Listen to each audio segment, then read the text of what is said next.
Join us September 25th, 26th, and 27th for a 3-day special streaming event, Strange Realities, to push the limits of your reality. Featuring authors, academics, researchers, occultists, experiencers, podcasters, and practitioners. All presenting fresh cutting-edge material and research. Streaming live. Featuring presentations by Brent Rains, editor of Alternate Perceptions magazine. Aaron Gulyas, host of the Saucer Life podcast. David Metcalfe, writer and researcher. Alan Greenfield, author of Secret Cipher of the Euphonauts. Stephanie Quick, writer and blogger. Red Pill Junkie, 14 researcher and explorer. Tim Binnall, host of Binnall of America. Guy Malone, iconoclast and troublemaker. Timothy Ritter, host of Strange Familiars. Kiki Dombrowski, author and practitioner. Greg Bishop, author of Project Beta. Jenny Ashford, host of 13 O'Clock. Recluse, host of The Farm. Jack Montgomery, Folk Magic. Joshua Cutchin, author of Thieves in the Night. Reverend Michael Carter, Alien Contact Experiencer. Dr. Future, host of Future Quake. Tony Kale, author of Memphis Hoodoo. Rin Collier, occultist. Soraya Askath, host of Where Did the Road Go? And John Tenney, Ghost Stalkers in Hell. All 3 days, only $20. Tickets and info available at strangerealitiesconference.com. Brought to you by the Conspirinormal podcast. Conspirinormal.com. Strange Realities. And we are live. Welcome, guys, to a special live version of Conspirinormal. This may be the first time we've actually really done this as the podcast. And what we're doing tonight is we're starting a series with the speakers and presenters from our upcoming Strange Realities conference. And so we're very happy to have the first set of 3 here for the next 45, 50 minutes. And that's Greg Bishop, who's over there in a weird wrestler mask, which we got somebody else in a weird wrestler mask. Red Pill Junkie, and get to see the mysterious Red Pill Junkie, and David Metcalfe, who feels left out right now because he doesnn't have a wrestler mask. You didn't get the I feel left out. Yes, indeed. So do I, man. I think we need a Mexican wrestler mask for we sure. We can just get corpse paint. I'll do some. Yeah. There you go. You want to look like you want to look like a Swedish death metal band? Yeah, that's Scandinavian death metal band. It's Norwegian black metal, Adam. Norwegian. Yeah, thank you. I'm square, guys. What can I say? Greg, put your face closer so everyone can really see the detail on yours, Greg, because it's like 2 saucers with beams coming down. It looks like that's Senior OVNI. Yes. Senor OVNI was designed and manufactured in an actual professional wrestling mask store in Mexico City. They make the actual masks for the Mexican wrestlers. I mean, that's their business. Yes. So when I was there, I said, "Hey, Miguel, I want to get a nice wrestling mask. Can we go to the wrestling mask store?" Sure. And I said, I kind of stopped for a second. And I said, "Do they do custom work?" And he said, "Why, yes, they do." So for 2 or 3 hours, he sat there and drew. And I said, "Change this, do this. Do you want this? Do you want that?" And he said, "Do you want a Damsky saucers?" And I said, "Damn straight, I want a Damsky saucer." There they are with flames coming out.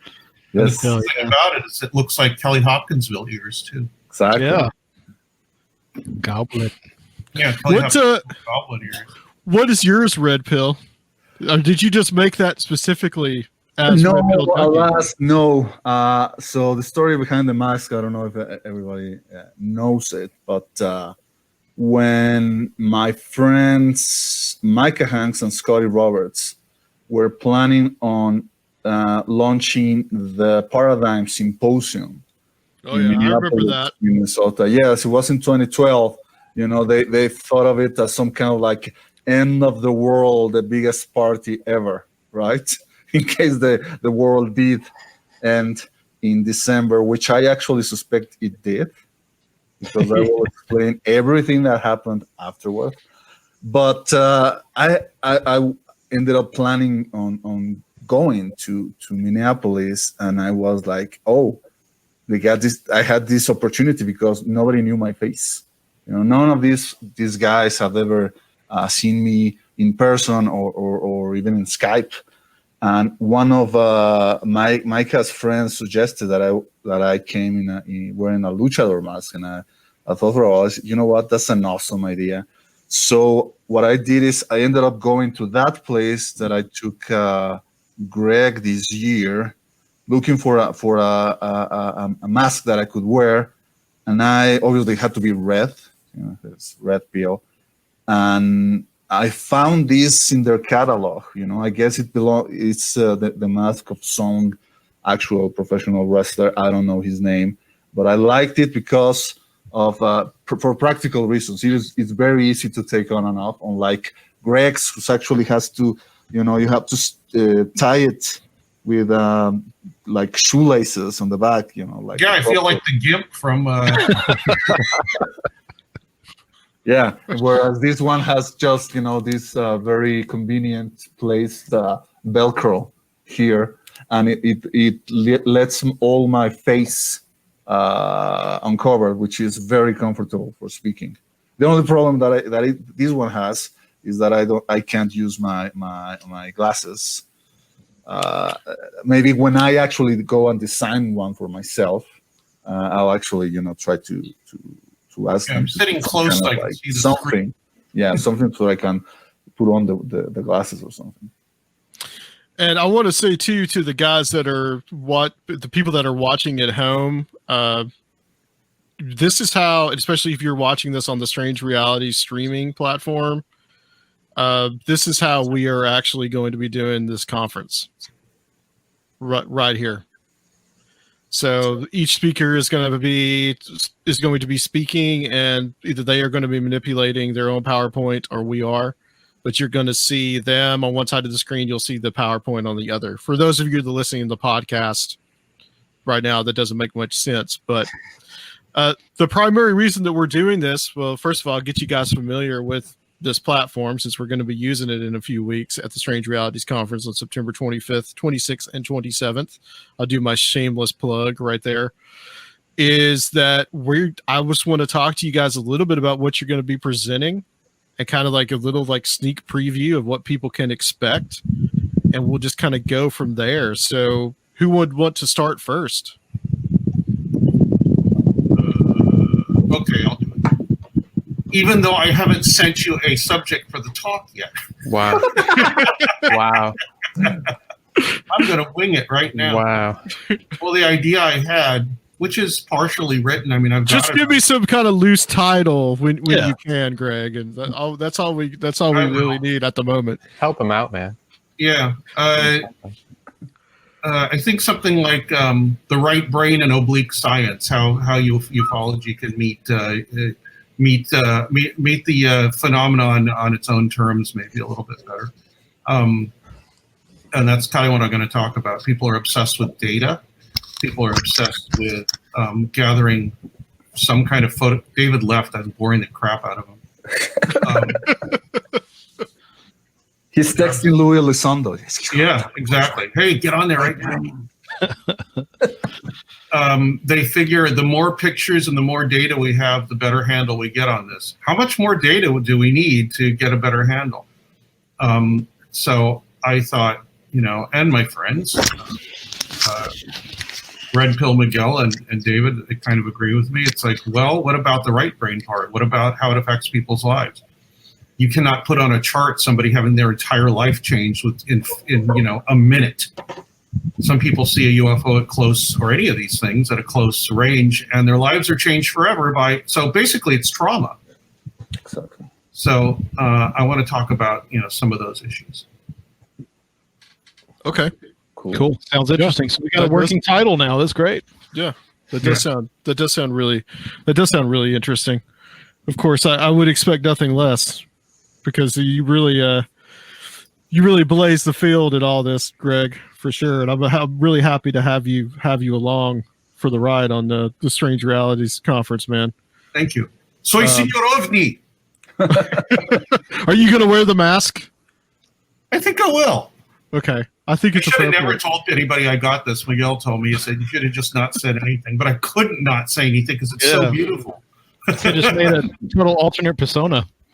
Yeah. I mean, this is, he said, what do you want it to look like? And I said, you know, the cover of Jung's Flying Saucers, a modern myth of things seen in the skies? There is a dust cover, like maybe a second edition. Maybe it is a first edition, but it's just a head, a silhouette of a head against a dark blue background, and the head is black. And in the middle of the head, instead of eyes, there's 2 yellow ovals.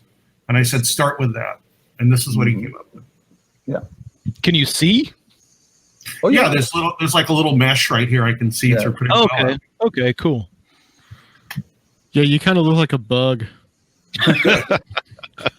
Exactly.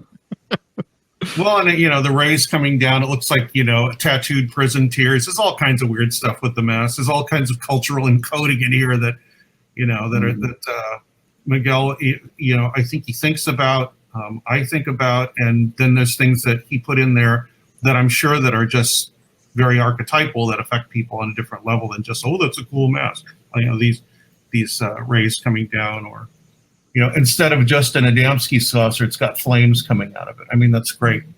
And to me, that was a kind of, this is kind of a hybridization. This is like a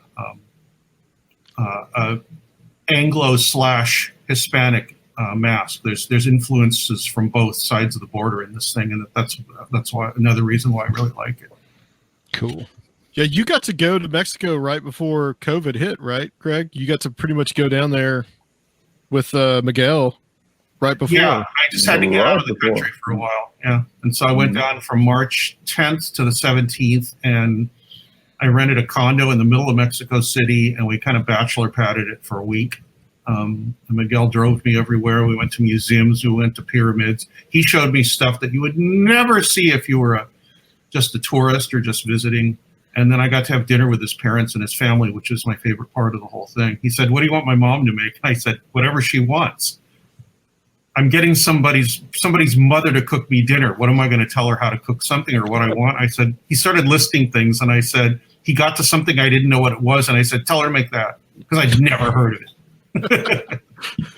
What kind of places did you go to, like, that were kind of like that American tourists would never see? Like, where did you take him, Red Pill? The pyramid. That was really impressive. We went to Teotihuacan, and I really made the effort to show Greg some of the really interesting parts of that archaeological complex. Besides that touristy place that everybody goes, where everybody tries to climb to the top of the Pyramid of the Sun and take the picture there. Although we actually couldn't go to the top, if I recall, that they were doing some maintenance or something.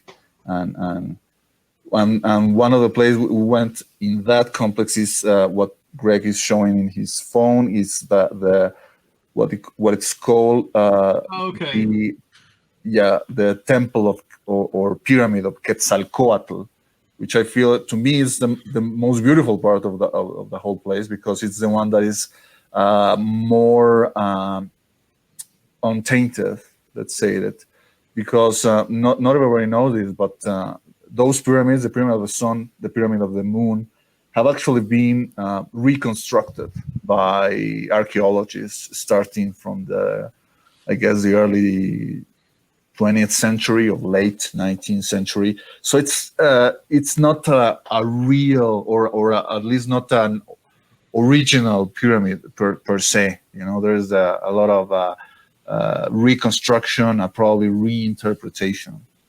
We were there at the top of the Pyramid of the Sun, and where you can appreciate what is called Calzada de los Muertos, the Avenue of the Dead, which traverses the Teotihuacan complexes and lands on the Pyramid of the Moon, which is there in the background. What else? We also went to Xochimilco. I don't know if you... Pirates. yeah, Greg got obsessed with the pirates. it's getting bigger and bigger, that story. I think, again, in the end, it's gonna be like, oh my god, and there were like 15 people there were trying to board us. So It was only 2. Xochimilco is, for those who don't know, is like the last remnant of the lake that used to like surround the ancient city of Tenochtitlan. Like these guys, because they were nobodies, they were like the latecomers of Mexico. They didn't know where to build their town. And somebody said, well, there's that lake there, there's a little island there. If you want it, it's yours. Nobody wants to live there because it's full of snakes and Swamps, all kind of vermin frogs. And the people who sent them there, they said, yeah, those guys, they're gonna die in a year of starvation. And actually, they didn't. They flourished, and they actually expanded the original small island. They started to expand it artificially, creating these what they are called chinampas, which are like floating islands, artificial floating islands made out of reeds and mud, and it's a very complex technique. Actually, I'm sure George Zucalos has covered it in one of their ancient episodes. They say, "Yeah, the aliens taught the Mexicans ancient, the botanical techniques from Alpha Centauri, whatever." Well, I think the picture that Greg first showed, I think I saw that in some Ancient Aliens book. It might have been Chariots of the Gods was the first time that I actually saw that picture. Yeah, Teotihuacan. Yeah, everybody goes to, and Quetzalcoatl, right? I mean, the feather serpent, and there was even this guy, this American guy who wanted to make some kind of correlation between Teotihuacan and the Pleiades and whatever. So yeah, everybody who goes there draws the ancient alien or ancient civilization connection. Oh, that's a photo of what it's called the Island of the Dolls in Xochimilco. This is a place I think became very famous after film director Tim Burton was taken there, and he kind of like loved it, because it's creepy. It's full of these discarded toys are hanging from tree branches and stuff, and nobody actually knows how it started. I guess somebody's kid decided to hang their toy there because they didn't want it, and start from building from there, right? And it became like a thing. And after Tim Burton made it worldwide famous, like everybody wants to go there, and then they charge through the roof to reach there. And we actually didn't go to the original one. That was like a knockoff version, because obviously, right, everybody will try to make a profit from the American tourists and say, yeah, come to this one, come to my Island of the Dolls, it's cheaper. I think there's a similar something like that in Memphis, I think, where there's a bunch of doll parts that are scattered around. Mm-hmm. Yeah. Here's a nice picture of Miguel. I'll stop doing this, but oh, that's some no graffiti, anti-graffiti sign, and I guess that's in Coyoacán. Did you spray paint it? No, of course not. Okay, we'll stop here in a second. But one thing I made him let me look for was these devotionals called retablos. Oh, right. People will commission them when they think that a saint or somebody has interceded on their behalf during some period of strife or trauma. So this was one of them I got. Yeah, actually, there are retablos of people thanking the Virgin or whatever saint for not being abducted by aliens. Yeah, that's the one I have. This one is this guy's giving thanks for being saved when a spider woman confronted him and tried to eat his eyeballs, it said. Well, thank God for that. Thank God he had some intervention there. Exactly. When that happened. Yeah. So Red Pill, What is your presentation for our conference going to be about?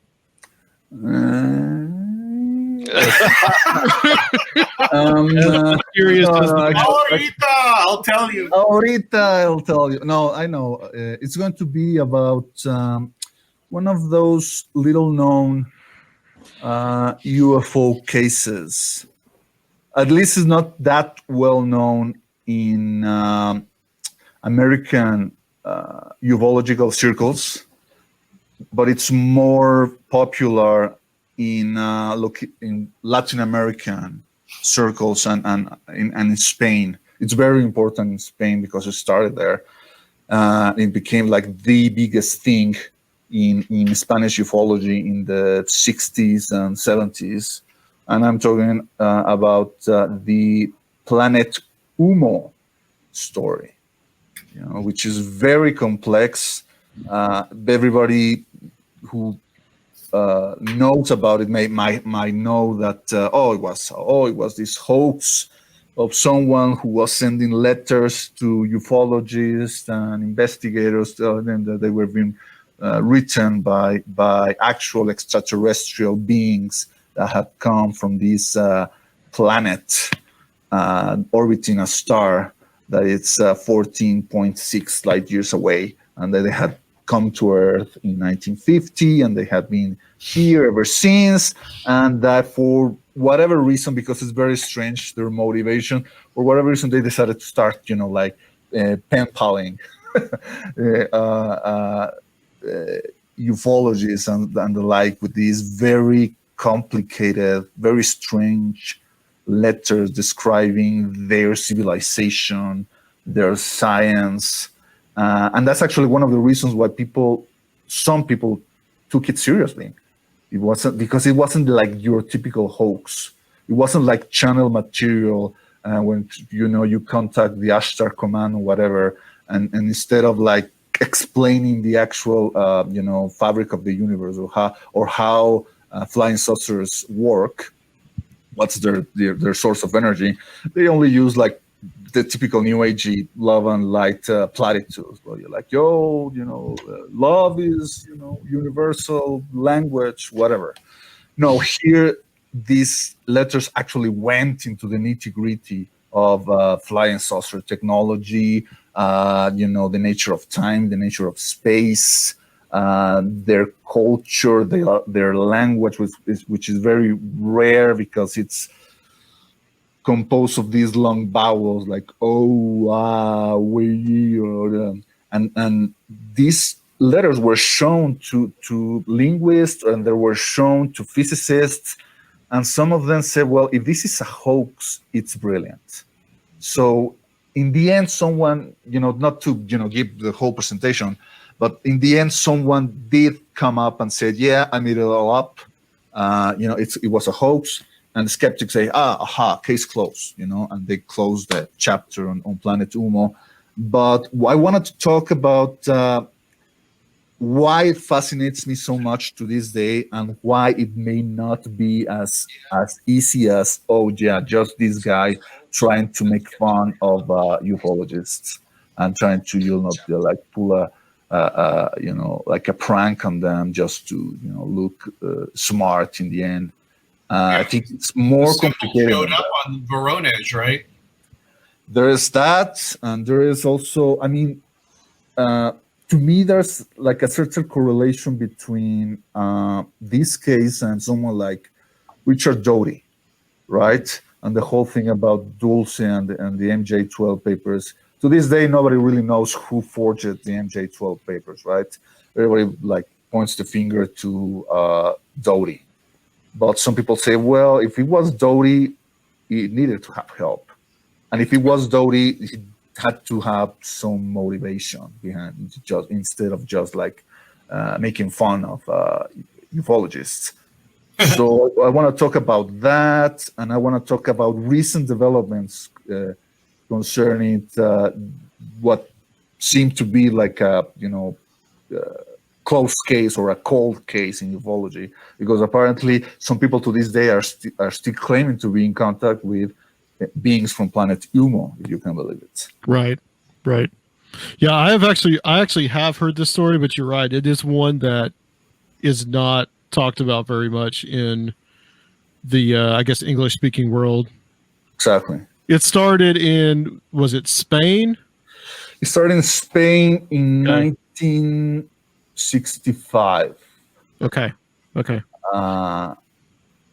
And it's also it's important, I get, like, to me, to try to remember what kind of country, what kind of place Spain was in 1965. We have to remember Spain had come out from a very traumatic historical event, which was the Civil War that ended in 1939. I want to say, starting in 1936. That's right. But back in those days, they were under a fascist dictatorship. There's no other ways to describe the rule of Franco.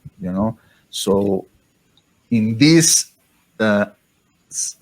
scenario is when people start to receive these communications. People who were already interested in UFOs, people who already started having these salons in this very popular place called Café León, which is in Madrid, the capital of Spain. And there's this basement that was called, had the nickname of La Ballena Alegre, the happy whale, because there has this mural or like a whale there. And there's also sort of people who used to go there, poets, bohemians, intellectuals, even fascists. That is where the founders of the Falangist Spanish Party had their meetings before the start of the Civil War. And maybe there's some kind of weird right-wing connection, I feel, with the whole thing of Planet Humo to this day, which is strange. So I wanted to talk a little bit about that, just to keep people interested about this, to me, fascinating aspect of ufology as folklore or as a mythology. Yeah, I've been noticing that kind of weird fascist connection to a lot of the UFOs, and especially some of the contactee stuff. Greg, I know you could probably speak to some of that, but the connections like Mount Shasta and Guy Ballard and William Dudley Pelley and all that, and even Adamski himself. What was that? I said Dave could too, actually. Yeah. Talk about that right-wing connection and how that's been there in the UFO world since almost the beginning, since before the beginning. A lot of urban Western occultism has been based around a very egotistical, almost selfish right-wingy kind of thing, where you just your happiness is the most important thing, and everything that follows from that is not isn't conducive to any kind of compassion for anybody. Or some kind of elect group or something also. I think with the Pelly stuff, though, the silver shirts actually were they were straight up fascist. That wasn't even that's not even a philosophical kind of system. Once again, I was trying to be nice. Go ahead. let's get right down to it. They were fascists. Yeah.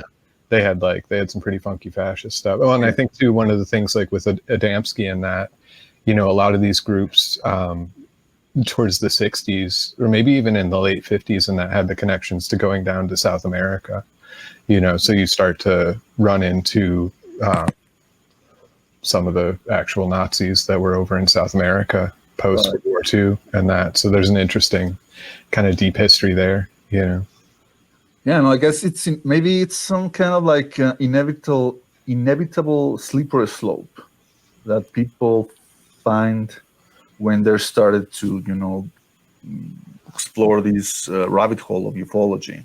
I think too, with the way Vallée looks at Umo in Revelations and that, these organizations and these groups provide a convenient cover sometimes. I think Right. Lavenda goes into that with the Gnostic bishops, but also just in terms of the actual like kind of like parachurch groups, and that they can religious organizations have an easier way of kind of filtering into different societies, and they can kind of act as and act as like a kind of like a carrier vessel for other ideologies, and that, especially if you've got people that are traveling. That was something I noticed. This isn't about fascism, but just about this idea of like an overall kind of communication through this stuff. When I was looking at Ray Palmer's Flying Saucer magazine, the stuff from the 50s is amazing, because if you look at it in the context of the Cold War, Flying Saucer magazine was acting as kind of open source intel from around the world for all these people being like, hey, I saw this in the sky. So if you know what was flying up in the sky, or what may have been up in the sky, whether it was a Russian satellite or a European test, or whatever, U.S. missile test or something, you would know, oh, hey, well, this person is, they're writing in from this area. This is probably what that was. And Palmer was aware of it, because you start, as you read these magazines, he's, he's almost like poking the bear with this kind of stuff, where he's like, well, we got these reports from South America about these things that look like missiles being launched at this time. And then couple issues later, he's like, oh, well, by the way, we found out that this was a satellite launch, or this was a missile test.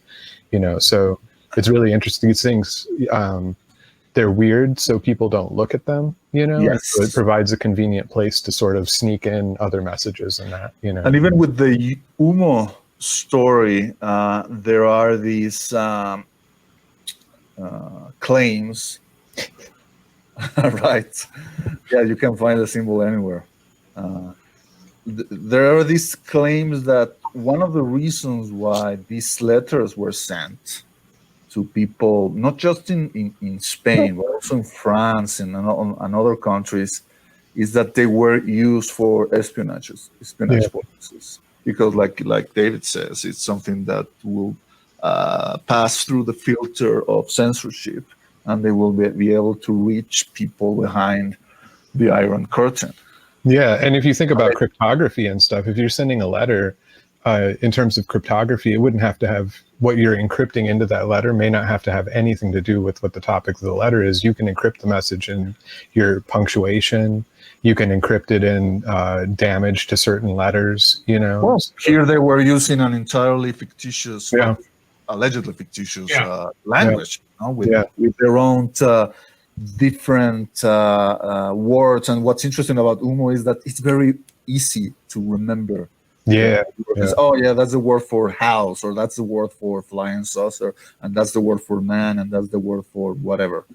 So I don't know, Yeah, like I'm obsessed with it. Yeah.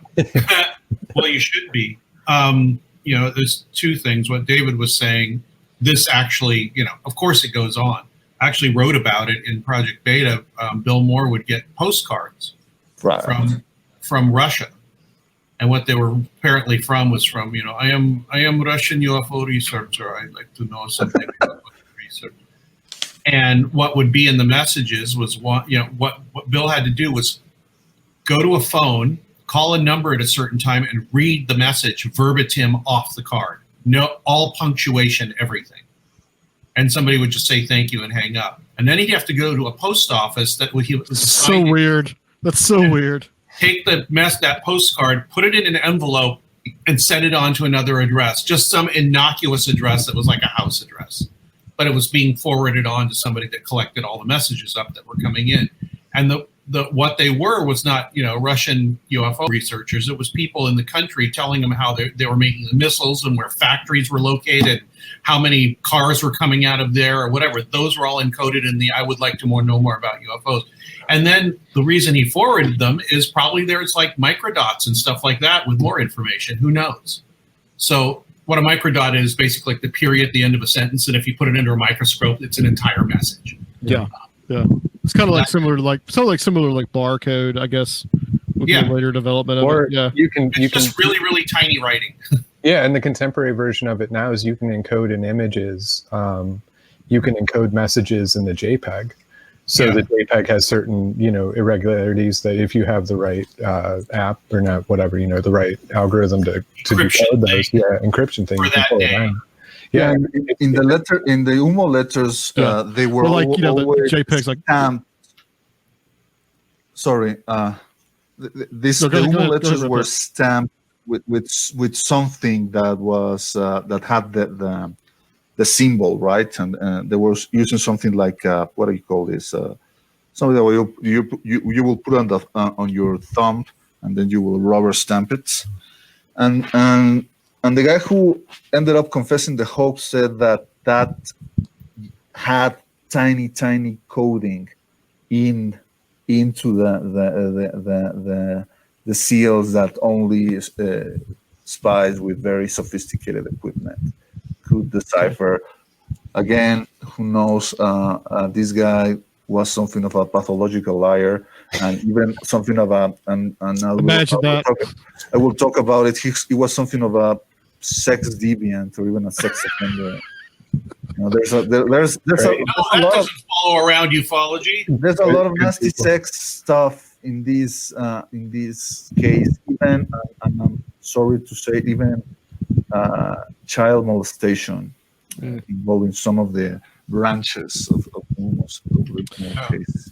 Well, I don't want to give too much away because we want to save that for all that good stuff for the conference. Yes. But David, let's get to you, man. What are you going to talk about? I am going to try to open up the realms of magic that are available at gas stations and grocery stores with such beautiful objects as the gas station dream books, which are encoded, speaking of codes, encoded ways to win the lottery through dream interpretation. Nice. So these are lists of things that might appear in your dreams. I think these are names. And these have been around for over 100 years. They used to be associated with a game called Policy. It was an early form of lottery that was run a little bit different than the lottery in inner cities and that. But they've now kind of tied into state lotteries and that. And they provided an interesting kind of window to the world of hoodoo and conjure, which, folks kind of think of as exotic, but I picked these up at a local gas station, and I can get them at quite a few local gas stations in the area where I'm at near Athens. So, and I'm also going to kind of tie that into books you can pick up at the grocery, such as Strategy of Satan, which is a book on exorcism, so another kind of exotic form of magic practice that people look at as sort of out there and fringe, most of the time focused on Catholic practice, but which you can go to any Walmart or grocery store a lot of times and pick up in their inspirational sections, that kind of, these basically exorcism manuals. Another one, this one was available at Walmart for a long time, The Day Satan. Yeah, hey, all right. This one is Satan. Are you there? It's a true encounter with demon possession and exorcism. This one is fantastically lurid, completely just pulp, like, it's essentially a horror novel masked in the form of a true confession by a pastor. And this was in the nonfiction, the book was in the nonfiction section. The pastor claims that at a certain point his radio ministry started receiving phone calls from a possessed woman, and the story rips through there. But this was actually on I picked this one up at Walmart, right? So, these are things that are available just anywhere that sort of open up this whole different picture of the everyday world. And then my personal favorite, the Old Farmer's Almanac, which is a beautiful invitation to, let's get to the good stuff. It's got these fantastic, and obviously on the PowerPoint we'll actually be able to see things, but fantastic, like the conjunctions. You want to do a spell on a certain time when the moon and certain planets are aligned. Old Farmer's Almanac has you covered. They also have instructions for how to plant by the moon, the lunar cycles. Well, if you want to plant a spell, right? Spells grow. Just look at the lunar cycles. And this is one of my favorites, is the Man of Signs, right? So this is, if you want to heal parts of your body, it has the zodiac signs that are associated. You can just flip back to that other page and see when those zodiac signs are in the right alignment to fix those parts of your body. And so one of the things I'll be discussing is this is, again, grocery store, Old Farmer's Almanac or CVS pharmacy, that kind of thing. But being able to tie that into some Qigong practices and some practices that are associated with Hermetic magic and that. Mm-hmm. Yeah, you were calling them gas station grimoires, which I thought was like a cool, really cool phrase. Yeah, this would be an example of the the grocery store grimoire kind of thing, because you can pick this one again was at Walmart, I'm a lot of times, because I live in Georgia, people will ask me, well, is that because you're in the South? And when I was up in Chicago, I was getting these books as well. This research started up in Chicago. It fully kicked in when I noticed that the Philip K. Dick exegesis was sold on the Walmart website, which they sell. They sell everything. Diana Pasulka's book is up on Walmart. You can buy it from Walmart, but. I went on a quest, and I was like, I wonder if they physically have this thing in their book section, because I would love to pick up Philip K. Dick's exegesis from Walmart. Like, that would be the most dystopian purchase, And they didn't, but they had more books on exorcism than that. And I was like, well, it's just as good. I was actually in a grocery store one time, and it was in Georgia. I mean, it was around the Atlanta area, so not as quite far out from a major city as like you, but they did on one of like the end racks of the checkout, station. Yeah. Just like at the bottom of the rack, there was the guide, like the rules or whatever, the beliefs of the Hermetic Order of the Golden Dawn. And I was like, what? Well, and that's the Hobby Lobby is another one. Hobby Lobby would never have that. That's a pretty amazing find. That must have been like a warehouse mix-up or something. They were like, let's test what we can sell. And that's, I've done some academic research on why exactly Walmart is selling exorcism books. And the kind of mundane answer is because it makes money. They sell, right? Mm-hmm. So, which is interesting in and of itself, because there's a market then for people to buy books on how to practice exorcism, which is fantastic. That it was enough of a market to trigger a corporation to be like, yeah, we need to stock those across the country. But yeah, I mean, that Hobby Lobby is another major reseller of these things. Hobby Lobby has a fantastic selection of grocery store grimoires, which I guess that would be a hobby store grimoire, but doesn't alliterate as well. Yeah, it doesn't. No, it's not as pithy, so that. But and Hobby Lobby is interesting too, along the same sort of lines. In we're talking about earlier groups that allow, for kind of a secret undercurrent to float through them. I've been looking at Hobby Lobby like an insurgent organization because of their political platform, the fact that they were bringing over stolen antiquities from. I mean, they're like that's crazy. And so there's these secret avenues in our everyday lives. So my presentation will be on, just a couple different ways to access those. Yeah, that's really interesting. Nice. I know you've talked about how, in addition, how the Farmer's Almanac can be used for magical workings. You've also talked about a lot of that evangelical stuff. It has the names of demons, and it has techniques where you could potentially reverse engineer those books and summon demons. Yeah, which was pointed out by one of the guys who writes grocery store grimoires, this guy Derek Prince. Obviously he doesn't call them that, but Derek Prince is a a neo-charismatic. He's passed away now, but he was really popular. You can still hear him on a lot of Christian radio stations. There's a Derek Prince hour that they play. And in one of his books, he talks about pastors back engineering the exorcisms so that they could, conjure a demon, or they would get somebody who was possessed, or allegedly possessed, and they would then work with that spirit in order to gain power and to gain knowledge and that kind of thing. Which was fun. It was a question that I had, because I was seeing these things, and they're grimoires. I mean, they have lists of demon names, it's just, you can easily see that anyone who knows anything about conjuration could use these things to conjure whatever is mentioned in this thing.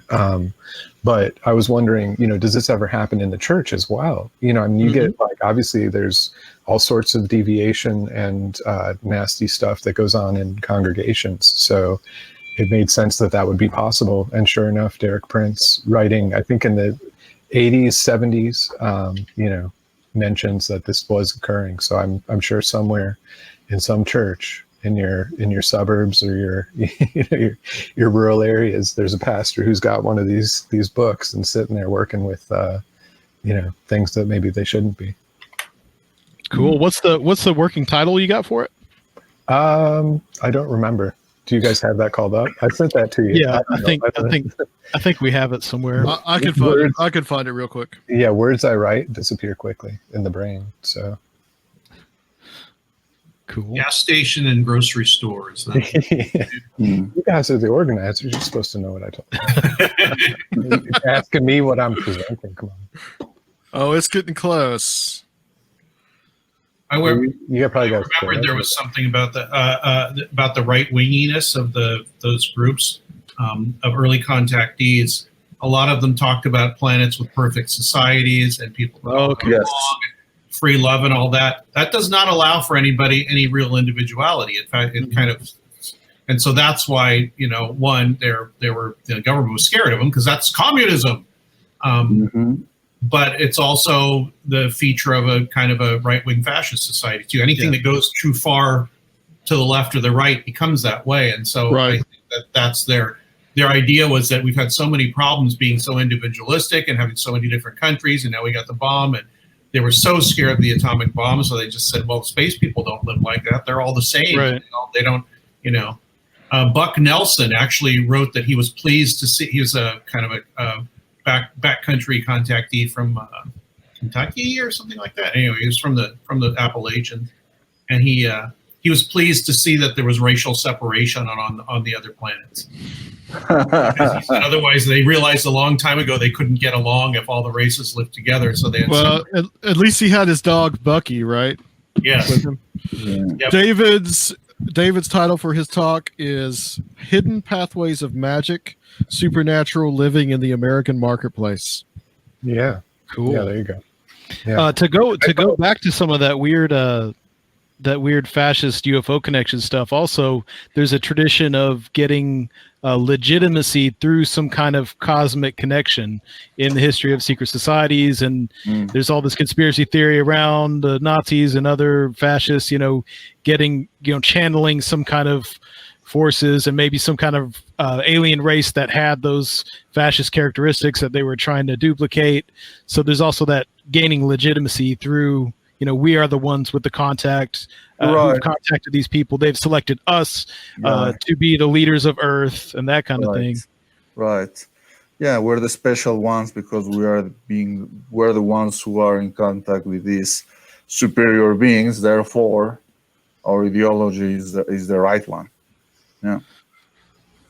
And weird, murky subject. Yeah, although it's interesting because UMO, like David said, in the United States, the FBI was keeping tabs on the contactees because some citizens were concerned that they were disseminating communist propaganda, whereas the UMO stuff is not really communist. It's actually something a bit weirder. It's almost like capitalist technocracy.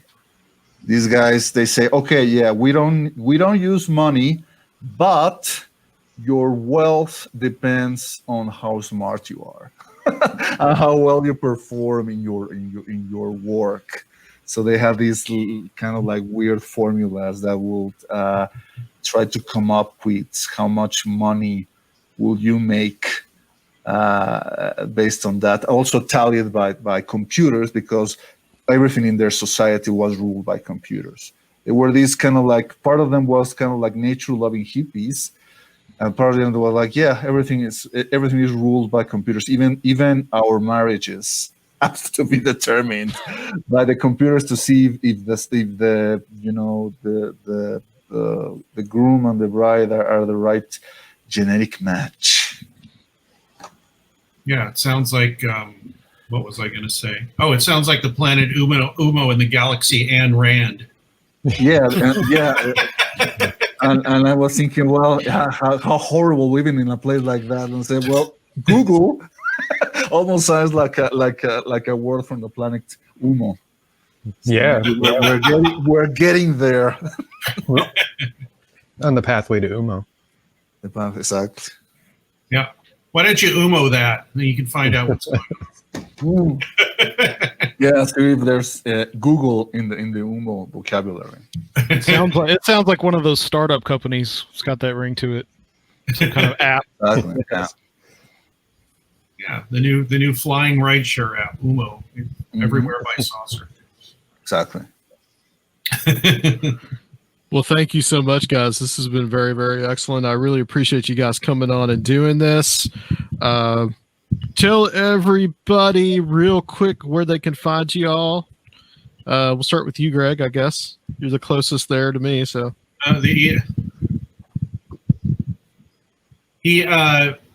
Probably the easiest way is to go to radiomisterioso.com. And yes, I will be doing some shows. Oh, that's what I was about to ask. I got 4 shows in the tank right now. Huevón. Yeah, I know. Why don't you come live here and see how much of a huevón I am? So yeah, that's the easiest way. Or there's a Facebook group for Radio Misterioso too, with a lot of discussion. So next, Red Pill. Yeah, well, you can find my articles in the website, The Daily Grail, www.dailygrail.com. I also have my own website, absurdbydesign.com. I don't post articles there. It's more like a gallery of my artistic work, commissions and cover designs and the like, and also where I put links to things like this, the interviews that I've been invited to. Right, that's the one that started it all. That's his first art. That's his first cover, which was like hit it out of the park, bases loaded, grand slam piece of graphics. Right, and yeah, that's pretty much it for the moment. Cool. Okay. Dave? DavidMetcalfe.wordpress.com is my blog. That has a bunch of stuff up on it. And then Twitter, David B. Metcalfe, and Facebook.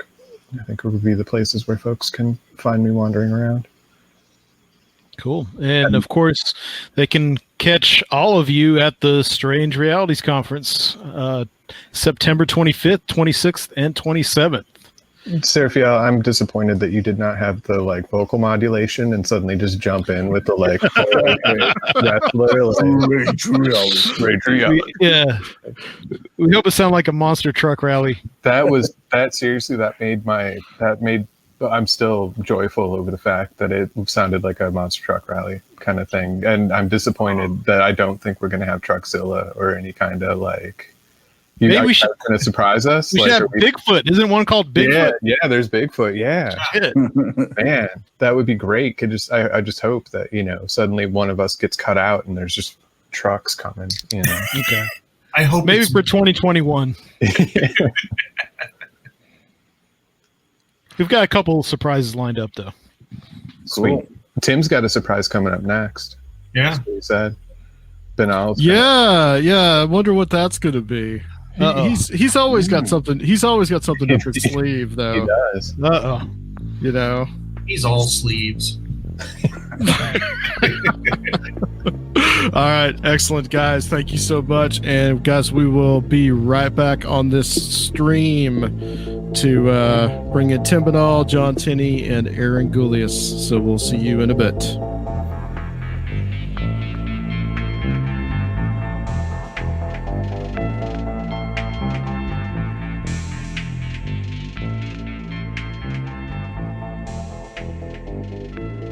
And we are live. Welcome back to Conspirinormal, guys. Special live edition, special Strange Realities 2020 edition. And we are with two more of the guests. It was originally supposed to be, presenters and speakers. Originally supposed to be three. I don't know where John Tenney is. Hopefully he'll show up at some point. But we've got Tim Binnall. Say hello. What's up, guys? Hello, everybody. And Aaron Gulyas is here. Hi. As well. How's it going, guys? Going very, very well. It's good to see you guys. Good to see you guys too. Yeah, this is cool. We've kind of got the Hollywood Squares thing going on, I think. Yeah, That's right. We got the whole like Hollywood Squares action going on here. We got 6 people watching this. Wow. This is amazing. Exciting. So we are going to talk, guys, just about what you guys are going to present at Strange Realities 2020 online. And I guess we'll start with you, Aaron. Okay, yeah. Unlike the guys at 8 o'clock, I know what I'm talking about, and I even know the title. So title of my talk is Happy Endings, Triumphalist Conspiracy Narratives Since the End of the Cold War. And basically, this is sort of the topic of the book I'm working on right now, the book project I'm slowly working on. So many times, conspiracy theories, when you think about sort of big overarching conspiracy theories, what sort of comes to your mind is New World Order and FEMA camps and underground bases and global enslavement and Agenda 21 and bad stuff. The end point of all this is really bad, and that's the lever to get people moving, to get people, I don't know, whatever Bill Cooper wanted people to do back in the 90s, probably join a militia or send him money. So what's different, what's sort of looked at less, are conspiracy theories that end well, that say there is an inevitable good thing that's going to happen to those of us who are keeping the faith. It's a conspiracy rapture, if you will, that's coming down the road. So there's a number of angles that I'm looking at. I'm not sure which I'm going to fit into the talk yet. It probably depends on how much work I've got done on each area, but there's going to be some UFO disclosure movement stuff in there. There's going to be NESARA. I'm going to talk about NESARA, and NESARA disclosure, probably some other stuff, he said vaguely, but NESARA and disclosure and things like that. So let me look over at QAnon. Yeah, QAnon. How could I forget QAnon? So some little obscure thing you guys probably haven't heard of. Yeah, I'd look over at my dry erase board at chapters. So that kind of thing. So do you think QAnon's a positive conspiracy theory though? Because I mean, I think he means positive as in it's going to end in they believe a positive outcome, what they want. Yeah, right. Absolutely. The bad guys, they're going to Gitmo. They're already there. They're already there. And what you're seeing now are, like body doubles and clones and things like that. Oh, I heard Adam Gorightly is in Gitmo right now. It's very sad, but, is he really? Yeah, he is. Gorightly's in Gitmo. Of course, his body double said that I'm in Gitmo on Twitter. So, it's up to you to decide what the truth is. That's, the point of conspiracy theories, right? So the thing is, with these positive conspiracy theories, there's still, a good deal of negativity to be had, because you've got to go through all kinds of horribleness before you get to the point where, the white knights finally take the castle and make everything better and erase your consumer debt and use alien technology to eliminate hunger and poverty and everything. So there's still some of that negative stuff, still some of that cover up stuff. And that's usually used to explain why things aren't good yet. Things aren't good because, well, the bad guys have, been doing this, or there's an airliner full of shadowy figures or whatever the president said in the last couple of days. That was, I saw on the news. But you know what, man? There's so much that happens all the time that I don't pay attention to a lot. But I saw that briefly this morning, and I was kind of like, I just don't even know if I want to know. I think, and this is it's pretty wild. That was pretty wild. This isn't a political statement. This is just a quote. A fact checker from CNN said it was too dumb to fact check.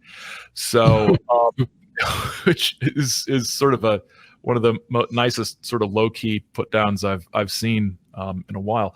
But there's a lot of negativity while we're getting to the positive stuff. So I'm probably this is what I've been working on with the writing, the book stuff the last couple days is looking at the late Sherry Shriner.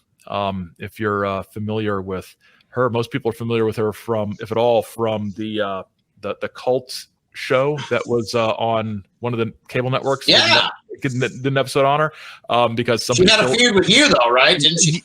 Yeah, this was like 15 years ago. I got into it with her on a message board, and she threatened to dox me and claimed I was possessed by Satan and working for the CIA, which she's half right, but it's. I'm not telling you which half, but she somebody was one of her followers and killed somebody else, and she claims that there's reptilians, there's aliens here. The whole Project Bluebeam fake UFO thing is just a plot of the New World Order. But she also had like 3 or 4 websites just about Nasara and how Nasara was actually a scam, but not the scam it really is. Nasara's real scam is that it's the political and economic system of the New World Order. And so Nasara is being used to lull people into a sense of complacency and to get them on board with the aliens who are going to show up. Because some of the Nasara people started talking about ascended masters like Saint Germain that they were getting the information from. And so Shriner said, well, Saint Germain is actually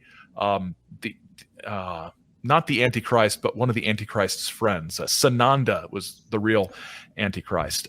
So she gets into this stuff as well. There's website radio. It used to be a radio program. Now I think it's mostly an internet program called the Prophecy Club, which is one of these sort of. I know it's so cheesy, but they've been around forever. They were part of the whole Y2K thing back in the day, and they sort of talk up Nasara and Gesara, which is sort of the new iteration of it, a global economic reset that's going to come. And they sort of waver back and forth about whether it's a good thing or a bad thing, depending on who's supporting it and whether or not the guy who runs this organization likes them. I think deep down he doesn't know what it actually is, but he just knows it's a thing. It's the most okay boomer conspiracy show you've ever seen. This guy is like your crazy uncle, and it's fun. So that's sort of what I'm going to be talking about, sort of these conspiracy theories with happy endings for the true believers and the real Americans, and those who are on the right side against the evil, deadly cabal. It sounds like it's really a lot of these themes are really influenced by just like Bible prophecy and millennial hopes and ideas from this last change we had, and of course when the year 1000 came, also the same ideas. Right. Yeah, it's a very sort of millennial thing, both in the sort of literal sort of Christian sense of a sort of millennialist eschatology, but also in a sort of just that general theme of there's going to be a time of change, which is sort of a political thing, but also, a cultural thing. And never trust people who say they know when the time of change is coming, what it's going to be. Because you historian talking here, you can only really recognize it, in hindsight. 20 years later, you look back, it's like, oh, that was a huge thing. It's rare that you can sort of sense these changes going on at the time. But everybody thinks they're seeing those changes and that they're on the cutting edge of the change. So it's fun stuff. Cool. That sounds real fascinating. We're really happy to give that to the people at the Strange Realities Conference. I'm looking forward to it. Aaron, would you typify the flat Earth people? That's a segue here, but an honest question: would you typify them as a positive conspiracy theory? I think some of them are. I think some of them are absolutely on the we are winning. Look how many people are believing this. We're opening the public's eyes to the truth about the flat Earth, and I could use that same tone of voice to talk about Q. I could use that same tone of voice to talk about anti-vax stuff. But it's that sort of, we know that in the future, what's going to happen is people are going to awaken to the reality of the flat Earth. And when that happens, everything is going to change. It's that sort of vapid kind of, it's so going to be so great to finally prove all my relatives wrong sort of attitude. Told you so. It's like, finally Thanksgiving is going to be on my terms this year. That kind of thing. It just, that sort of, and you sort of have to think about or wonder how many of these people, and not to denigrate them, but how many of these people are sort of, there's a sort of social aspect to this. They fall into these things because this is finally a group of people who thinks they're brilliant. Who thinks that they are one of the people who knows the truth, and I've got this whole little community of people who agree with me about this, which is everybody wants that, and it's we all have podcasts and we all enjoy when people tell us that we're good, but the difference is we're not ruining the world. Well, I'm not. Binnall maybe, but. I'm doing my best. But yeah, I think there are some aspects to this with the flat Earth thing. There's we're right. We're going to be vindicated. The day of judgment is coming, and we're going to be on the winning side. Well, there is something I did want to run by you, Aaron, too. Yeah. Something that Tim and I were talking about last night. But actually, let's get to Tim's, because this is going to go straight into what I was wanting to talk about. But Tim, what is your talk going to be about? And we have someone arriving here. Yeah. John Tenney. Yeah, there he is. Look, he's like still getting dressed. I like it. All right. So what I'll be talking about is, last year at the Strange Realities Conference, I did my presentation was on the history of the flat Earth theory. So, and then at the end of the presentation, I announced to the audience that in a month from then, I was going down to Dallas for the International Flat Earth Conference. So I did that.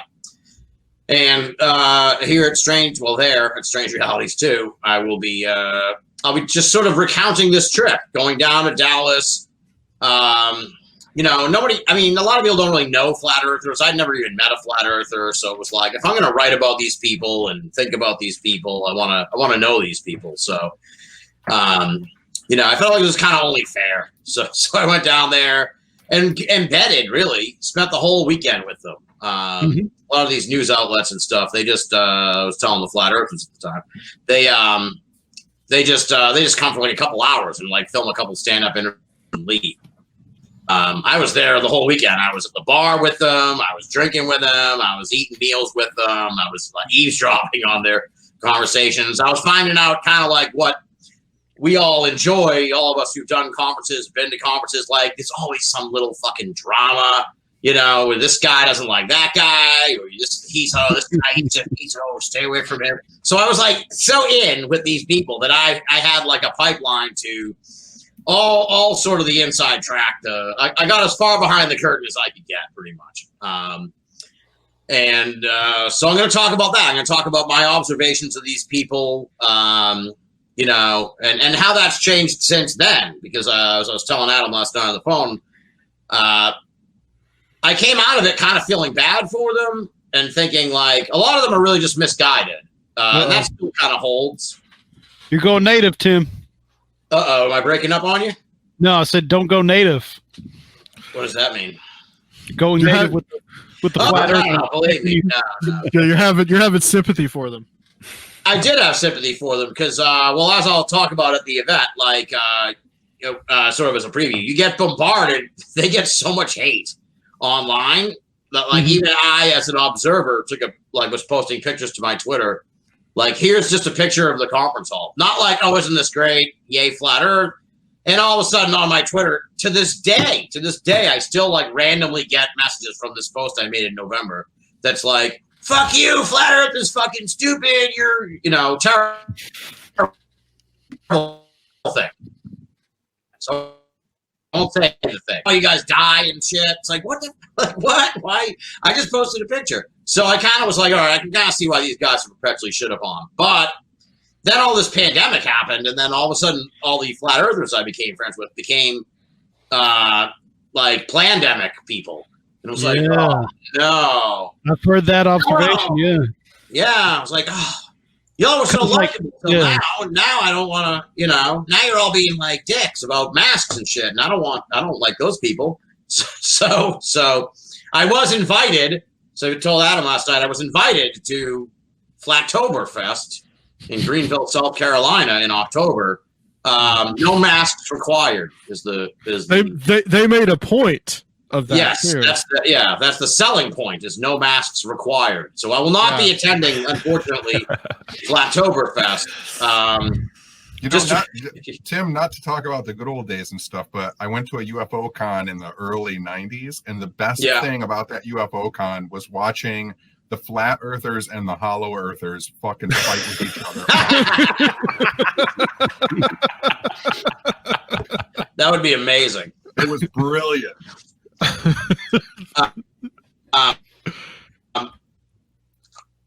So yeah, that's what I'm gonna. That's what some of the stuff, you know, like some of the interesting stuff. I'll get deeper into it at the SRC online is like, which is crazy. I think Aaron and John, I think you guys have been in this for a long time. Like all these people, like to a man, to a lady, all of them had just gotten into this in the last 3 or 4 years. Yeah, like they had they just woke up to the flat Earth and they were into the flat Earth and they weren't into anything else. It was like, what the fuck? That's a lot like QAnon. Yeah, it's a lot like QAnon or this pandemic stuff. Yeah. Yeah, they got hooked up through YouTube, so it's all kind of connected. And they had no understanding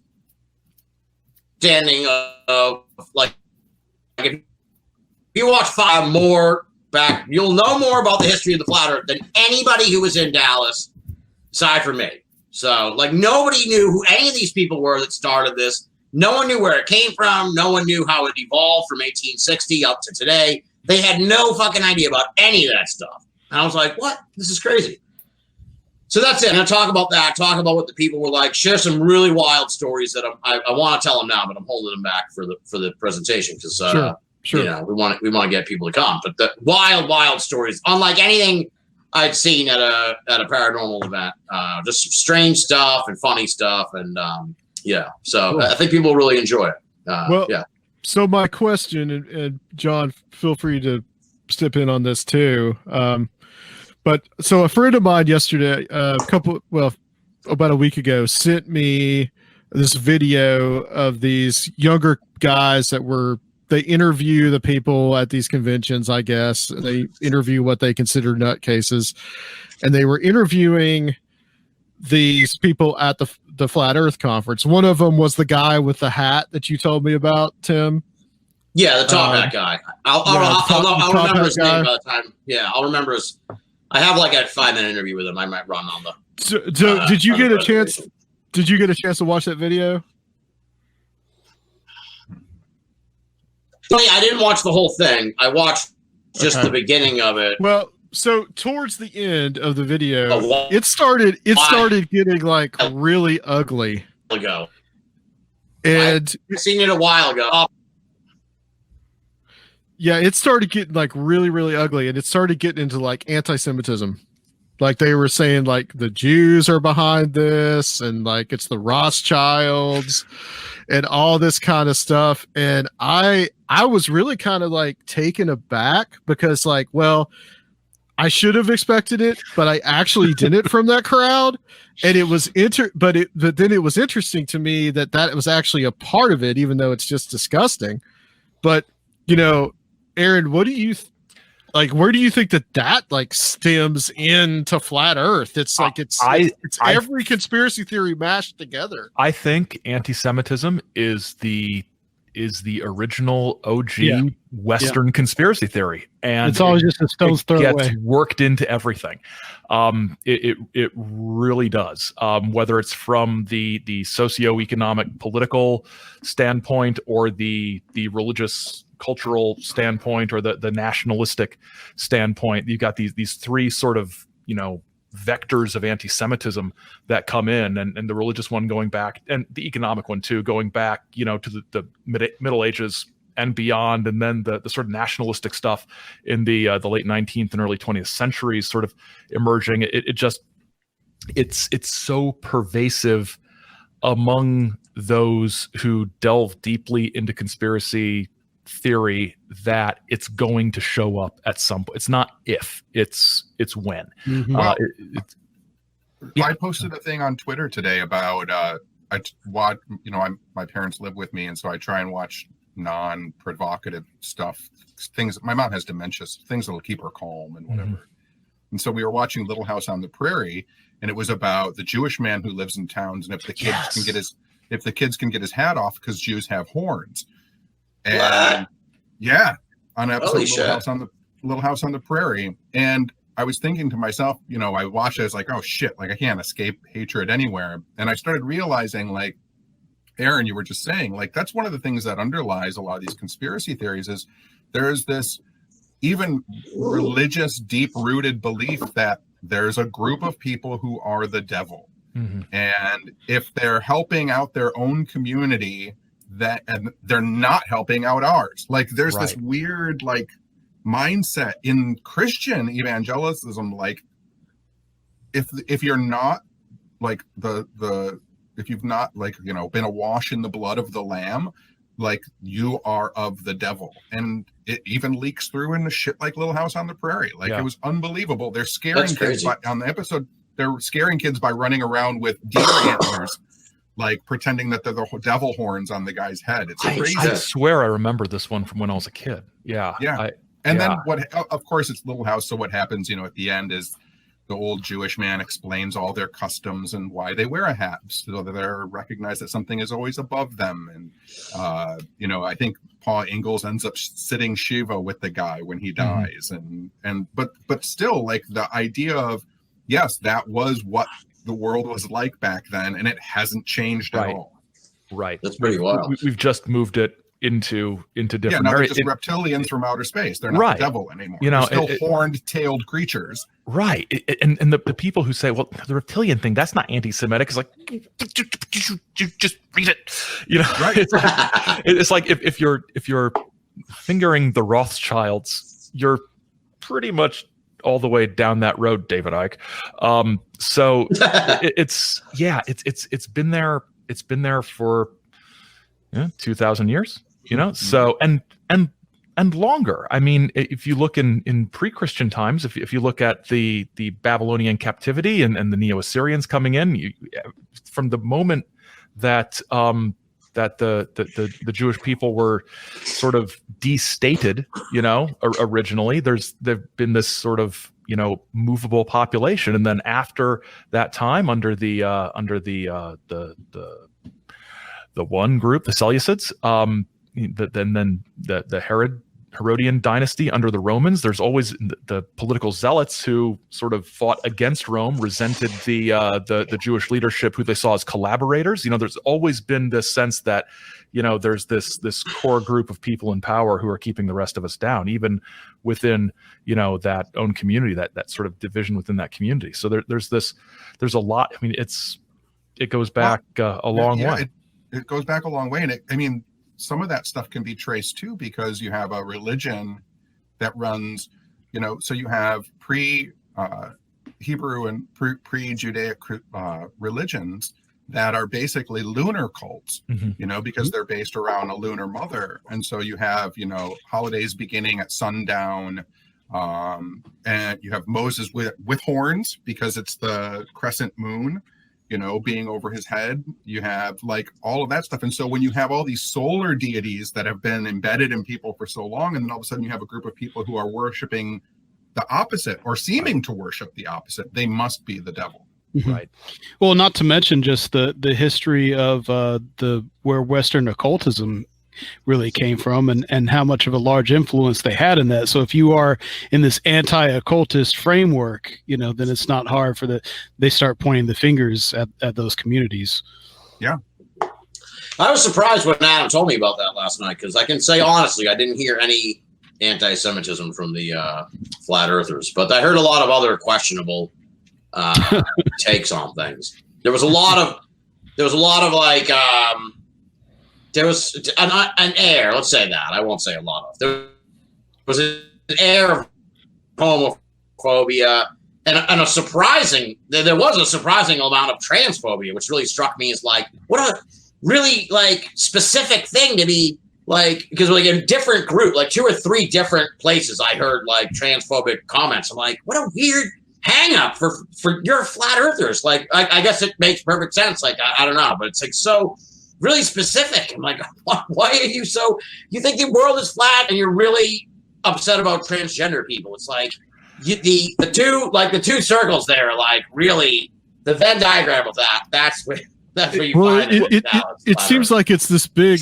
melting pot of just about everything. Because like because there is that real religious evangelical, I even has fundamentalist is really what it is. Fundamentalist aspect to all this of just like, well, we got to really get back to the Bible, and to get back to the Bible, obviously the Bible says the earth is flat, apparently, according to them. Right. So like that makes them.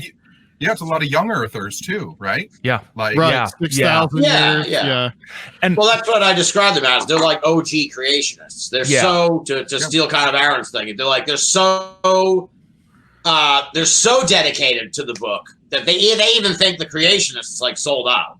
They're like like, oh, you don't think the fucking world is round, then you're not a real creationist. Right. We go right down to the letter, man. We're right down to the flat Earth. So yeah, that's kind of their perspective. Hey Tim, I think I can solve your Venn diagram issue with the transphobia and the flat Earth stuff, because it's all about opposition to what they feel is an agenda being pushed on them by elites. Yep. And that makes sense. That's whether it's the nature of the earth or whether it's gender and sexuality. This is something new, something different, something that's not from here, something, and to go all 1920s, something that's from the city and not from here in the countryside where real people live.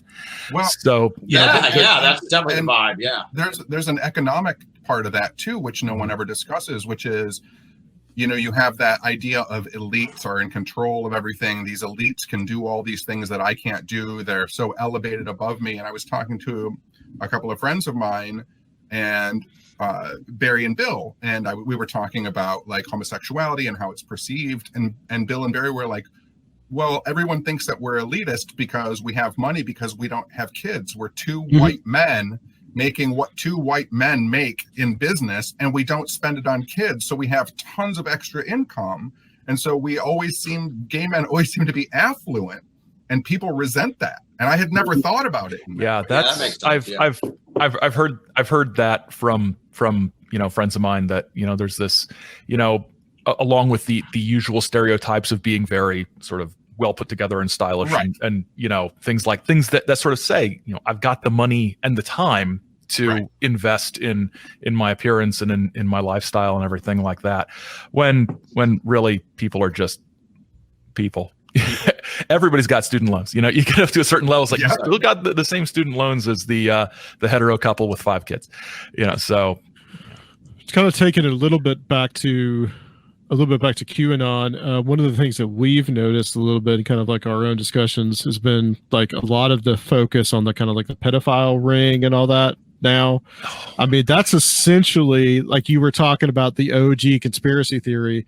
That is essentially part of the OG conspiracy theory because that's essentially blood libel. You got blood libel. You got the McMartin preschool thing. You've got Satanic Panic. You got Geraldo. And you've got it all sort of multiplied through social media. I saw this on the Facebook page of a young person I am acquainted with who always seemed very sensible to me, and it was a fundraiser for an organization that was fighting human trafficking. And I was like, oh, well, that's that's something that you see. But then I read it, and I got down to like the 3rd paragraph, and it was something like, we have a team of former intelligence and military operatives and special operations people who are concentrating on freeing these children. I'm like, oh, Jesus, it's QAnon. It's like we're freeing the mole children under Central Park. This isn't actually fighting, human trafficking. Like, we're working in cooperation with actual law enforcement agents. No, we got James Bond's retired cousin who's, helping get the kids out of the bunker or something. And I was going to I'm going to start a fight over this. And that's like, no, I'm not. I'm sometimes you realize that my emotional energy is not as well spent trying to correct every wrong person that I know. But the whole Wayfair thing. That was crazy. Just sort of, it blew my mind when I saw people I know, like actual in real life, believe this, because this is something that you're it's sort of a meme. You sort of think that this is something that people say people believe, but nobody actually believes it because it's so stupid. But then you say, like, you know what? I watched this YouTube video by this guy about this Wayfair thing, about how people are trafficking children by purchasing these massively overpriced things. And, it's, I don't know if it's true, but I think it's worth paying attention to. And I was like, it's not. It's not. And to bring it back to, my sociologist friends would love me for this, to bring it back to class a little bit, the whole Wayfair conspiracy, it also sort of, there's a little bit of, I can't believe people pay this much for stuff, right? In it too, because Wayfair's, a lot of it's stupidly expensive, but some of it is like, no, that's what you're going to pay anywhere but Walmart, so there's also a little bit of like, well, I would never buy anything from this site, but it must be for something, but I don't know anybody who buys anything from here. So it must be for these other people. And what are they up to? Because they're different from me and they think they're better than me. They think they're better than me, and they think they're smarter than me. And that's always been an aspect of conspiracy culture, this sort of class insecurity and status consciousness and sort of acting out about that.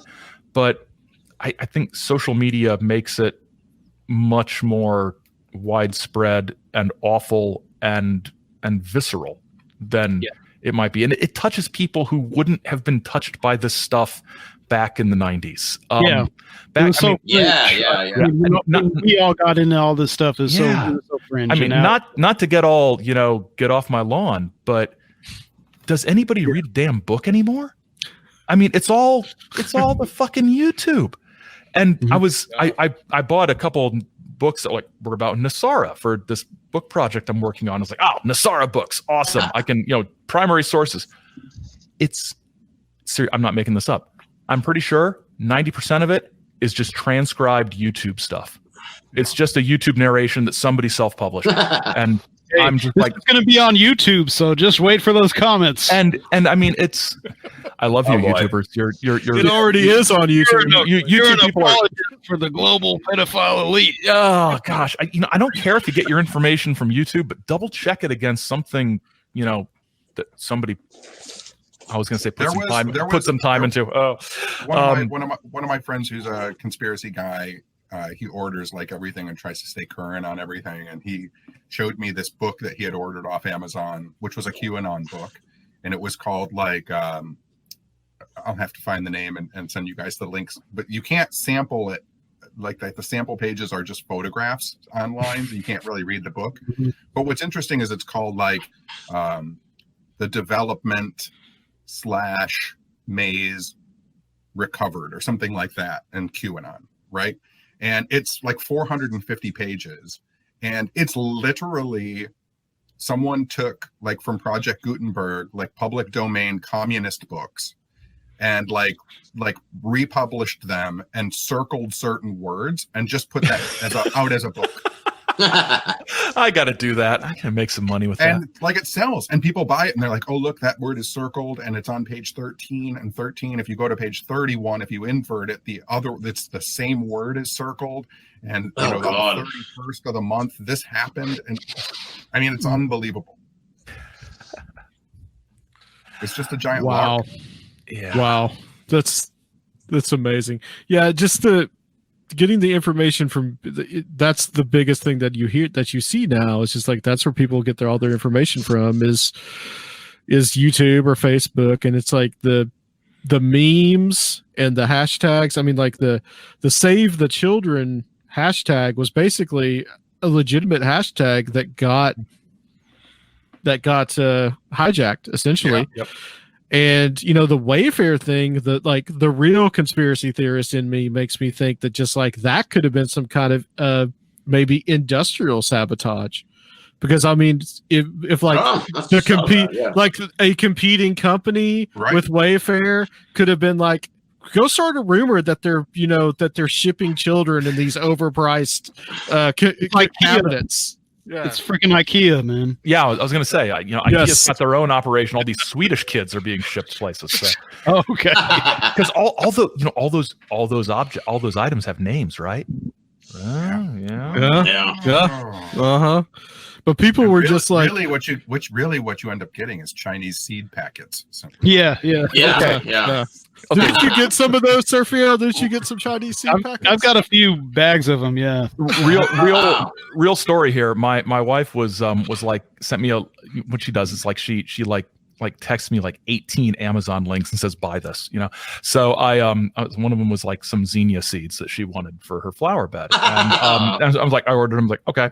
She's like, hey, where are those zinnia seeds? Like, oh, let me check. It's like, honey, did you know those were being shipped from Vietnam? And so we were like, we're never getting those. She's like, that's why they were 50 cents. So finally, 3 months later, they show up right when all of this Chinese seed stuff is happening. And I'm like, so we ordered these, so I think it's legit, but also Vietnam is not China, but geopolitical alliances, regional politics, is this a Chinese seed thing? And she said, it doesn't matter. It's too late to plant them anyway, throw them out. So I think we're okay. But I'll let you know. I'll let you know if the people that actually bought seeds from Amazon. If the Triffids show up, So, John, let's get to you. What is your presentation going to be about at the Strange Realities Conference? It's a really cryptic name.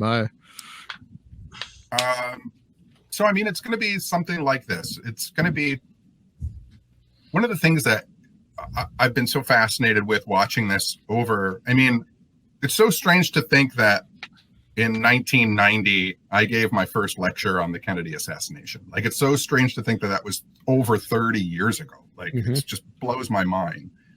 And, we always talk about people in our community that are somewhat mentally stable, how much fun it used to be, and how now it's really actually pretty terrible. And like, there's terror and real horror around like every corner, because people aren't using this as a mechanism to do mental gymnastics to strengthen their brain.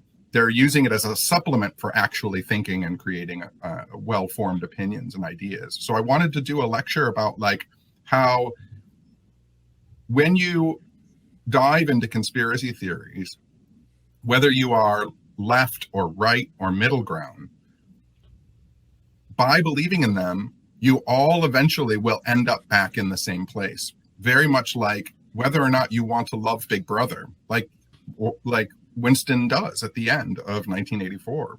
He tries, he struggles, he He does everything that he thinks he should do to fight against the system and fight against the conspiracies in his own mind and in society. And yet at the end, like, he truly loves Big Brother. Like, he does. He's accepted the fact that this is the way the world is. And for me, one of the things I want to talk about is, like, not that you end up going crazy. And when I say we all come back together, I mean that hopefully you realize that these things are conspiracy theories and that they are meant to strengthen your brain, to strengthen your understanding, to create a larger community with people, to construct new ideas with the people around you. That's where you can get, whether you start at the right or the left or the middle. If you think about these things all the time, honestly, and you discuss them honestly, you find that it is enjoyable and that you do love it. That it's not something that's horrible and terrible. That's the people on either side. And if they were honestly able to think about it, like, how did this conspiracy start? Where does it come from? Where does it lead us? How can it change me into a better person? Not how can that conspiracy how can that knowledge and that truth that I think that I've found, how can I use that to change the world around me? How can we together change the world around us? Because that's what has really fallen out of conspiracy theories. When I jokingly, when I was talking about, like, the hollow earthers and the flat earthers fighting with each other, like, they did, and it was great to watch and it was a lot of fun. But in a true convention format, on Friday and Saturday nights, we were all still drinking with each other and hanging out and smoking, and everybody got along, and nobody was accusing anybody of being involved in the Jewish cabal or raping children or eating children or adrenochrome freaks. Like, we laughed about how crazy it was that we were thinking about this thing, you know, and we loved it. And that has been lost. There's no love and fun in the conspiracy community anymore. It's hatred, evil, and, you know, either sideism, and I cannot stand it. Mm-hmm. Yeah. So I mean, that's the long, convoluted way of saying I'm going to talk about how you can use conspiracy theories to make the world a better place. Okay, nice. That's good. Yeah, that's perfect. If you are the funny part is, it's like, if you're in. Well, I mean, I think that this Q thing's more of a cult, but it's like I notice this with the flat Earth people too. It's like, if you're in the cult, they're all around each other. That's when they are kind of like, they're like blissed out. They're like super blissed out. Like, if you watch them on Twitter and shit, when they're talking to each other, they're like boosting each other up all the time. And they're like, and the sad part is, if you read some of the comments, it's always, a lot of times it's like, my whole family fucking abandoned me because I'm a Q head. But you're my new family now. Yep. And it's like, oh, dude, that's so creepy. That is so creepy. But you know what? The thing that's interesting is that with adults that have gotten involved with, like, QAnon, right? They're sociologically, psychologically, right? Like, they are still able to, as an adult person, that I'm going to make some assumptions here on adult people, but on adult people eventually get bored of stuff. They get bored, right? And so, like, adults who are so fucking into this, and it's just they've got nothing else to do right now, right? Like, this is full speed ahead, right? If the world ever comes back to a place where it's like normal-ish, where people are going to jobs and trying to get coffees and filling out job applications, like you'll get bored of thinking of Q. Like, that's what happens with adult people. You get bored of your hobby. Even your hobby that you love, you get bored of. The problem is that they are indoctrinating young kids into this. And then it becomes like religion, because it becomes almost impossible to break away from. If you're raised as a child with it, it's deeply embedded in all those formative folds in your brain. And that's where it's really problematic. Well, like you said, the pandemic is really a non-specific amplifier for all this stuff right now. Eric Davis has been talking a lot about that. He wrote that High Weirdness book about Robert Anton Wilson, Dick, and Terrence McKenna, I think.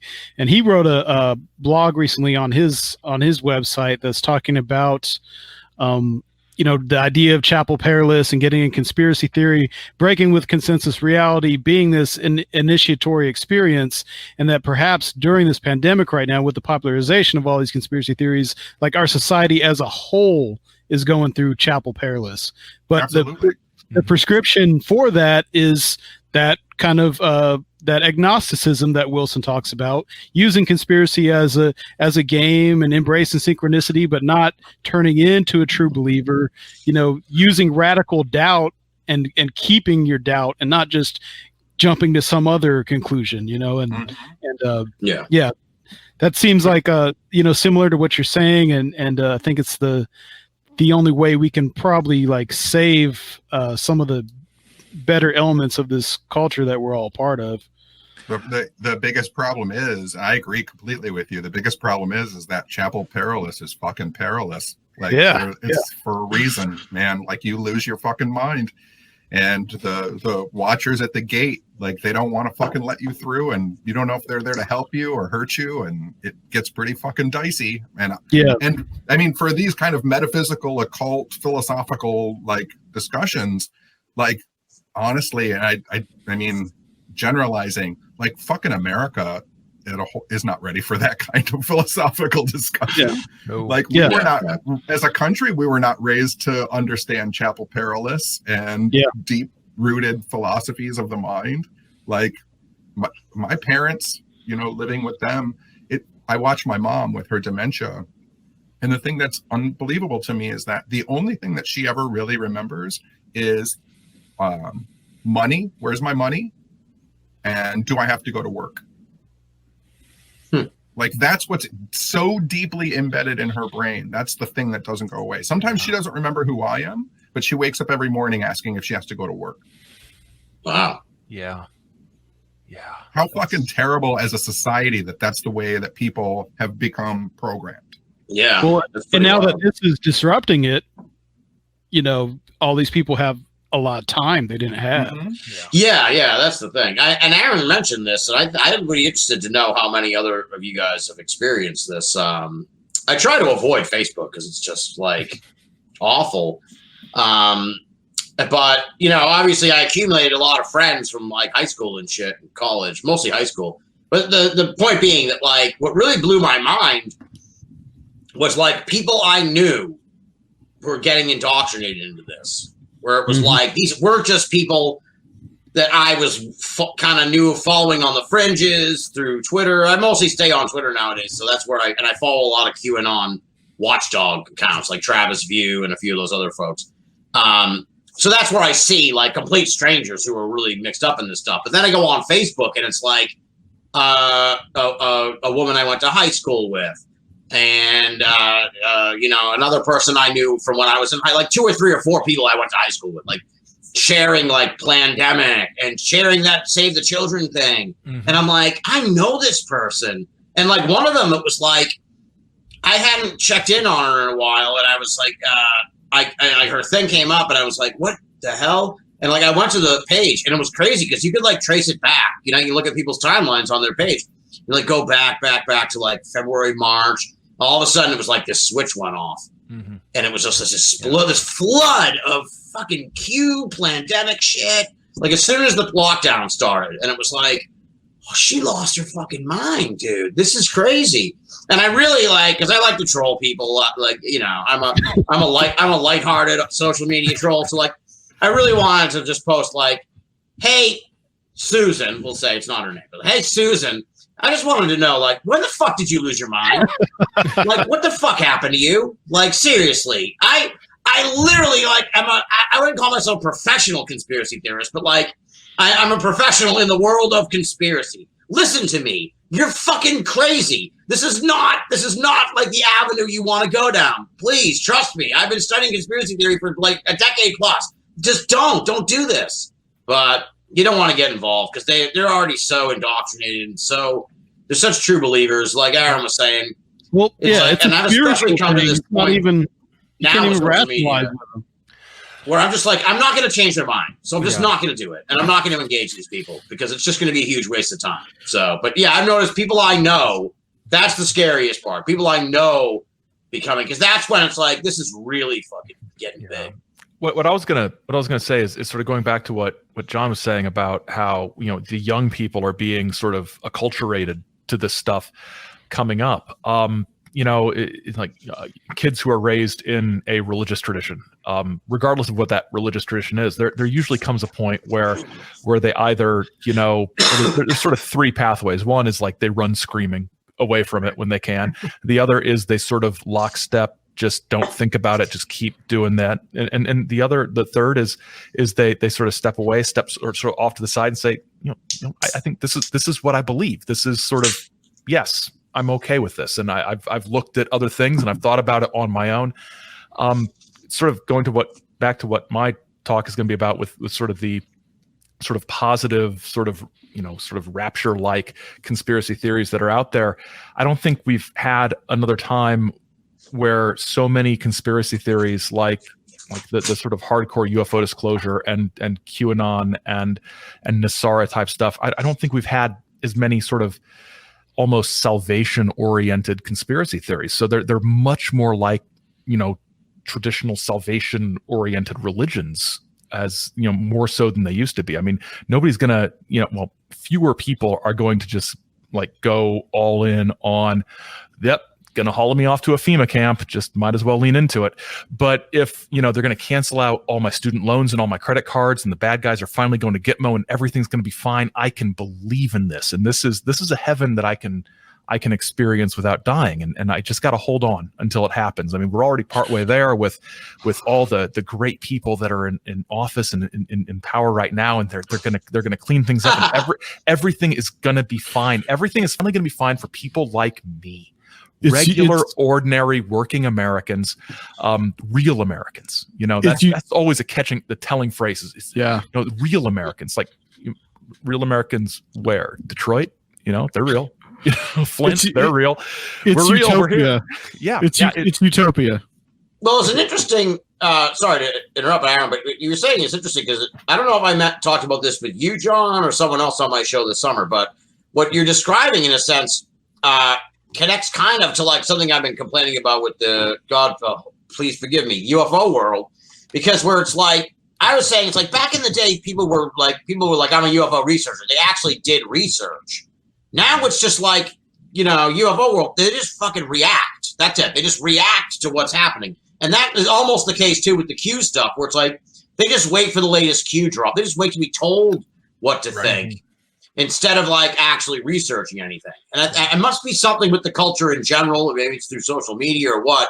But it seems like UFO world, Q, all this stuff, it's like the main modus operandi of the rank and file followers of these stories is to react and process information they're given rather than actually like do actual research. And it's funny because the Q people are all like, we're a research group. It's like, no one fucking researches anything.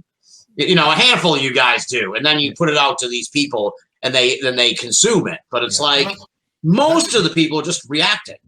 Yeah, you're absolutely right. One of the things with UFO, like saying that UFO people used to like research it, like even if they didn't research it, you have, I think about like Helen and Brian Reeve, right, who were this husband and wife, and they were like, oh, we love UFOs, we love contactees, let's take a road trip all around the United States and meet them and talk to them. Like, we're not researchers, but let's go and talk to them instead of just reading their books. And then they drove around the country and talked to all the contactees. Like, no one does stuff like that anymore, you know? Yeah. And well, I think part of the reason is, you know, the nature of the experiencer has changed, and sort of the experiencer that gets the attention now, it's not so much the abductee or even the abduction researcher or the contactee. It's the person who says they have some sort of connection to the official world that they can't tell you about, but, you know, I will dribble out information to you, and you need to trust me. And no, I won't answer your questions. And no, I won't talk to you, because you need to watch my show on the History Channel and buy my book. and come to my talk where I will not take questions. And I will be standing here in my bulletproof vest and my goatee, and I will be, telling you about the 5 different jobs I may or may not have had at the Pentagon. So it's or if you're Stephen Greer, lock everybody in the room and make them listen to your lecture. Oh man, it's not too different from some of the evangelical glory barn churches. We're going to lock the doors and take the collection until we get enough. Then you can all go home. It's that sort of thing. Yeah. Aaron, I don't mean to press somebody else's stuff, but I saw someone post on Twitter today, and I commented back. Have any or all of you, or one or two of you, have any of you seen the John was trying to contact aliens on Netflix? Yes, I haven't seen. I haven't seen it yet, but I know of it. Okay, it's making me regret canceling Netflix last week. But it's about John Shepard, who lives in Michigan. He lives up near Traverse City. And back in the 70s, 80s, and 90s, he built a giant radio station, and he just broadcast music into space. Like he wasn't trying to make contact with aliens. Like he was literally playing like craft work for the aliens, like broadcasting out into space. And it's just this it's a 16-minute documentary. It's a short. It's a documentary short. Nice, I'll check it out tonight. And I saw someone comment on Twitter, because at the end of spoilers, sorry for this for all of you. Spoilers, he never contacts aliens, but you realize the kind of Shyamalan twist at the end is you realize that he's a gay man, and he has found his life partner up in Traverse City, and they listen to music together, and it kind of ends with him saying, "I've made contact," right? And it's this really beautiful UFO documentary. It has nothing to do with UFOs. And I saw someone on Twitter say, "I just watched this. UFO people beware. It's a waste of your time." And I commented back, I was like, this is exactly the type of documentary that the UFO community needs right now. Yeah. Because it's not a person proclaiming to have all of the information that they can't tell us right now. It's someone saying, look at my interest in UFOs that made my life better and helped me make another person's life better. Like, it's a beautiful thing that we need to see right now. And the fact that the UFO community is like, it's this documentary about this gay guy and he was trying to talk to aliens. I'm like, it makes me so fucking mad. Yeah. It's like a documentary like Farewell Good Brothers from back in the 90s. Were there probably the last time some of these were seen a lot. We're seen alive. That sounds grim. We're filmed and interviewed.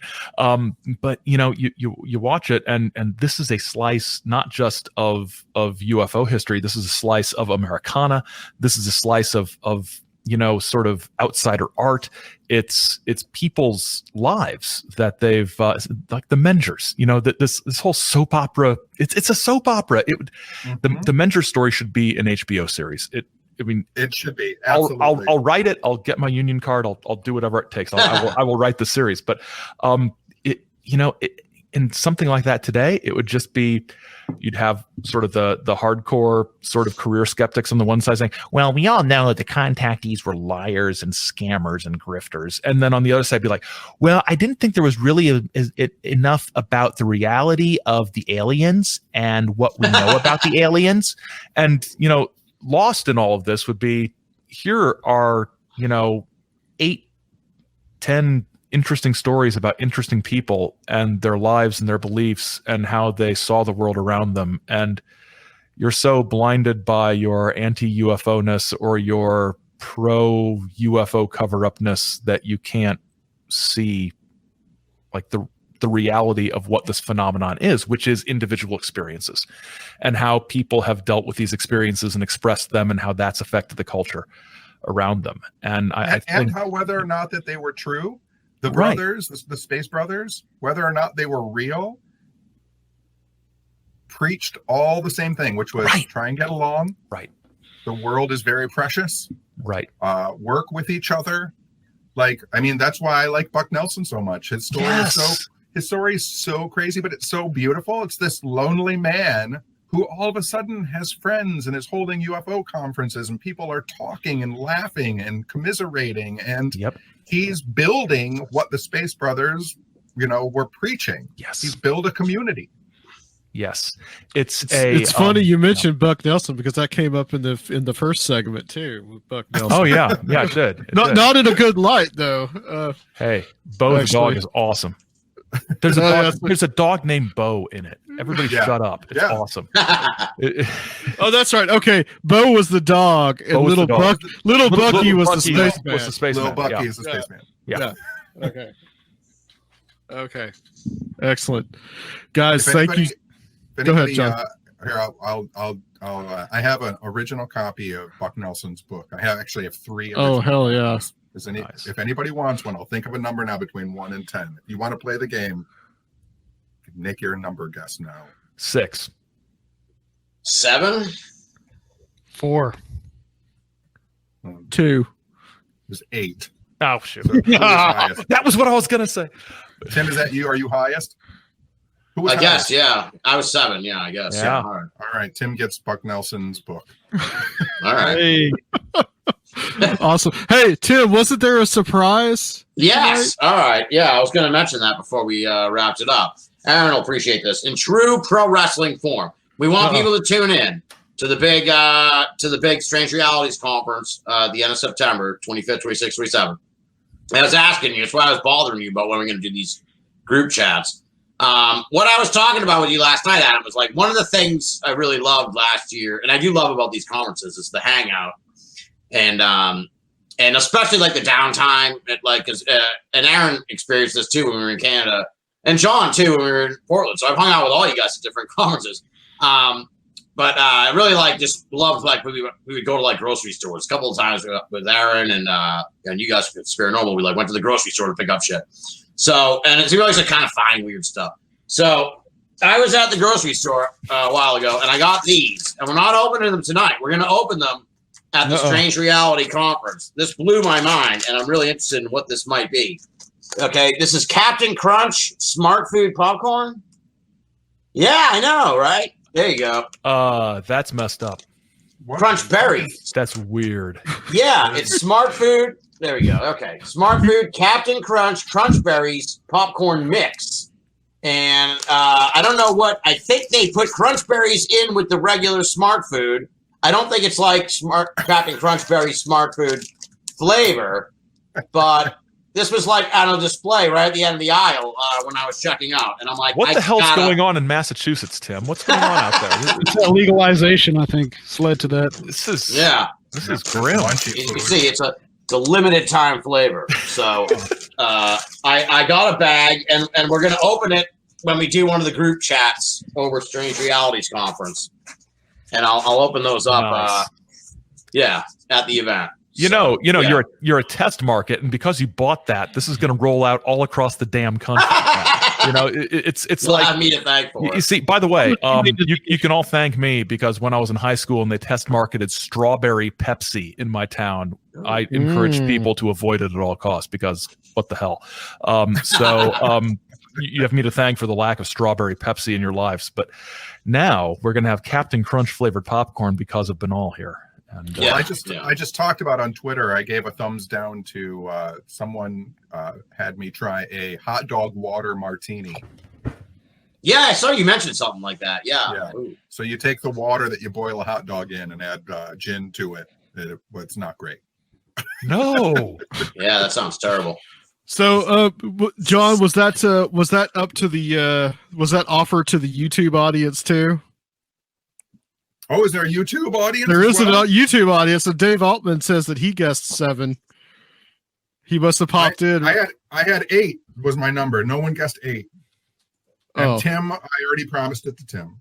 Okay. Okay. Well, unfortunately, no. Looks like what happened to Reveal? I don't know. I don't know what happened to him. He dropped. He's gone. Well, guy, yeah. I hope not. He'll be back. I'm sure he's fine. He's fine. Yeah. Hopefully nothing happened in Nashville. And okay, we'll go down the line, guys. I'll start with you, Aaron. Where can people find you? Get in touch. All that good stuff. You can find me at saucerlife.com or on Twitter at saucerlife. Anywhere you find podcasts, 2 or 3 places you can't. If you're watching this live in the group on Facebook, the new episode tomorrow, a Zine Scene episode where we look at Stuart Miller's 4 issues of Alien Worlds magazine from 2008. Oh, I remember that. It was great. It was $11 an issue and worth every penny because he couldn't sell any ads. So there are no ads in the whole thing, which is also why it only lasted 4 issues. But it was a good magazine. So we take a look at that. It's a shorter episode because meetings start this week and classes start next week, and I've got no time. So it's a shorter episode, but not short. It's like half an hour, which is enough. It's enough. All right. And Tim? Yeah, you want to find my stuff at Binnall of America. It's BINNALL of America.com. We just posted an episode I cannot recommend enough with Allison Jornlin. It's good. Where we dissect this Chicago Mothman story that is really a lot of BS. Yeah, I listened to a little bit of it today, actually. Yeah, and I actually had somebody mention, like when I posted it at first, they were like, I don't know if I even believe this story. A lot of people in the paranormal won't believe this story for good reason. And if you listen to this show, you'll understand why, and your misgivings will be pretty much confirmed by listening to what Allison has picked up. And shockingly, I said to Allison, it feels like a Coen Brothers movie. But the reaction once she got to the bottom of the Chicago Mothman, what happened to her after that? With the Mothman boys.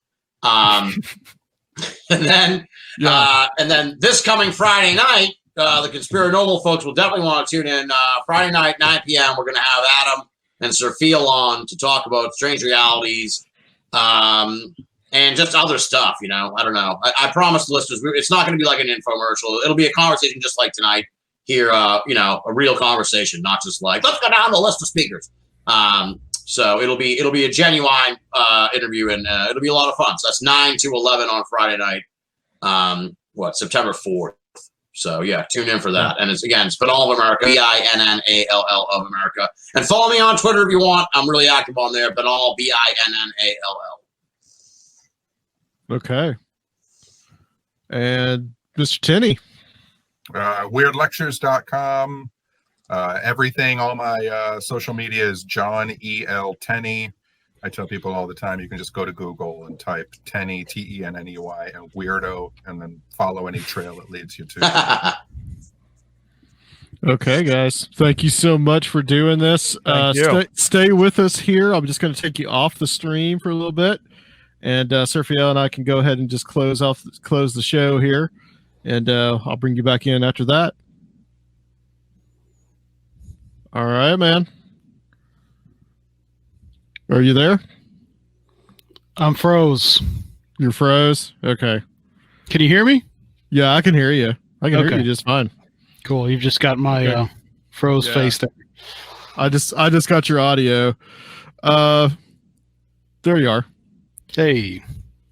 All right, so let's go ahead and finish this up. We'll just tell everybody real quick, guys, please, you can see down there at the ticker at the bottom of the screen, www.strangerealitiesconference.com. We are selling tickets. They are going for $20 online, and tickets are selling quick, guys, so please go and get those. We are going to be streaming to a private Facebook account that when you sign up, you will need to get onto. We can't stress that enough. Patreon is there, Conspirinormal, Patreon/Conspirinormal. We've got some great stuff up there, especially a couple of extra interviews with the Pennyroyal guys that we did, because we had like a 4-hour conversation that we're still putting out over the course of like 3 weeks, apparently. So really excited about that. And iTunes reviews, those are important as well. But we hope you guys have enjoyed tonight and have enjoyed seeing some of these guys. And we really want to, interest you in coming and be a part of the Strange Realities Conference. Go to strangerealitiesconference.com. All right. Okay. Okay, guys, that's it. And we will be back next week with 6 more people from the Strange Realities Conference. Check us out at strangerealities.com.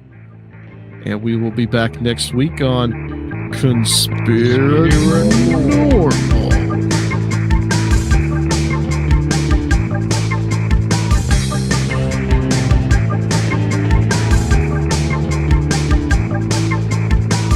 If you would like to help the show, please consider becoming a Patreon at www.patreon.com/Conspirinormal or leave a one-time donation at Conspirinormal.com.